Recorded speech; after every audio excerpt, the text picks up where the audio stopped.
गरीब बहू की कहानी।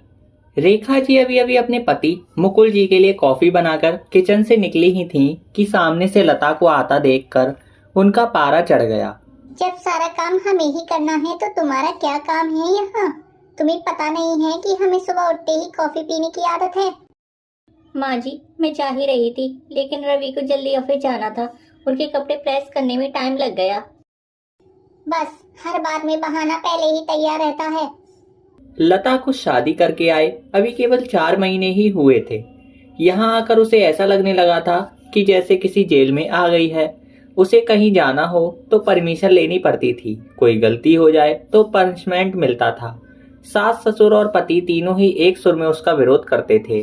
कभी कभी तो मन करता कि यहाँ से भागकर अपने पापा के घर चली जाए, लेकिन पापा हार्ट पेशेंट थे। यह सब उन्हें पता लग गया तो ना जाने क्या अनर्थ हो जाएगा, यही सोचकर सब बर्दाश्त करती रहती थी। लता ने जल्दी जल्दी सबके लिए नाश्ता बनाया। उसके बाद रवि को टिफिन पैक करके दे रही थी, तभी रवि ने आवाज दी, अरे लता, क्या कर रही हो? इतना टाइम नहीं है मेरे पास। कार चला के नहीं जाना है। मेट्रो में कितना समय लगता है तुम्हें पता है? जरा सा लेट पहुंचो तो ऑफिस में सुनना पड़ता है। रवि की एक एक बात इस बात की ओर इशारा करती थी कि उसके पिता ने कार नहीं दी थी, लेकिन वह अब सुन लेती है। पिता को कैसे बताए कि जिन्हें आपने उसका जीवन साथी चुना था वह पैसों का लालची है। एक दिन शाम को रवि घर आया तो उसने अपने पापा से बात की।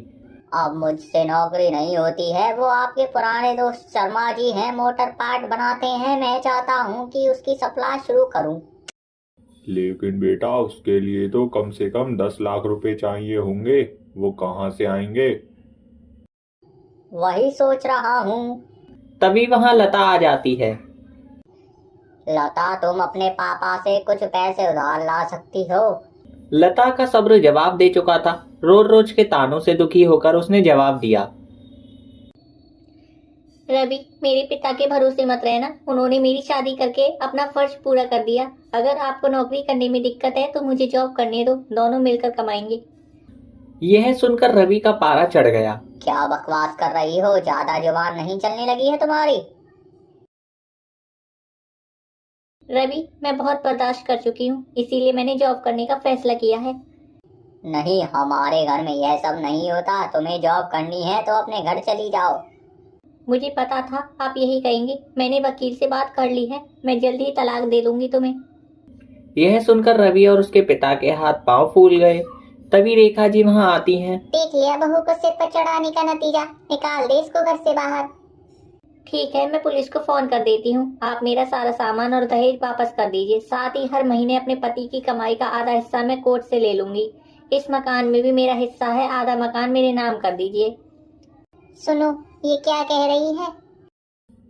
बेटी, ऐसी बातें क्यों कर रही है? आज के बाद हम तुझसे कभी कुछ नहीं कहेंगे। तू अपने कमरे में जा। नहीं पापा जी, बहुत बर्दाश्त कर चुकी हूँ मैं। अब मुझसे ये दिन भर के ताने बर्दाश्त नहीं होते हैं। आप लोग इतनी लालची हो गए हैं, ये मैंने कभी सपने में भी नहीं सोचा था। इसके बाप को फोन करके बुलाइए। इसके मुंह लगने से अच्छा है उनसे डायरेक्ट बात करते हैं। माँ जी, मेरे पिता हार्ट पेशेंट है। अगर इस बात को सुनकर उन्हें कुछ हो गया तो इसके जिम्मेदार आप लोग होंगे। ये तुम्हें क्या हो गया है? आज से पहले तो तुमने कभी ऐसी बात नहीं की। मैं आज तक आपके और मम्मी पापा जी के हर ताने को बर्दाश्त करती रही। 20 लाख रुपए मेरे पापा ने शादी में खर्च किए, फिर भी आपको कार चाहिए, बिजनेस करने के लिए पैसा चाहिए। लता ने उसी समय अपना सामान पैक किया और घर छोड़ दिया। जाने से पहले उसने अपने सास ससुर और पति तीनों को कहा, अगर मेरे पापा को आपने कुछ बताया तो मैं आपको अरेस्ट करा दूंगी। तलाक का नोटिस आपको मिल जाएगा, चुपचाप साइन कर देना। लता वहां से निकलकर अपनी एक सहेली के फ्लैट में पहुंच गई। एक दिन पहले उसी ने हक के साथ अपना आत्मसम्मान बचाने के लिए समझाया था। कोमल, मैं आ तो गई हूँ, लेकिन अब आगे क्या होगा?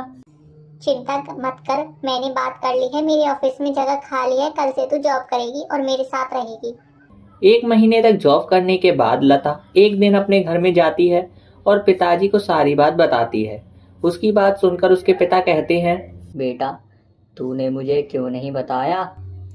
पापा, आपने मेरे लिए बहुत कुछ किया है। अब मैं आपको परेशान करना नहीं चाहती थी। बेटी, मैं इतना कमजोर नहीं हूँ, तू चिंता मत कर। घर आ जा। नहीं पापा, मुझे कुछ समय दीजिए, अपने पैरों पर खड़ा होने दीजिए, अपनी एक पहचान बनाने दीजिए। कुछ ही महीने केस चलने के बाद रवि और लता का तलाक हो जाता है। रवि को पूरा दहेज और 30 लाख रुपए देने पड़े। साथ ही हर महीने अपनी सैलरी का एक एक हिस्सा वह कोर्ट में जमा करवाता था।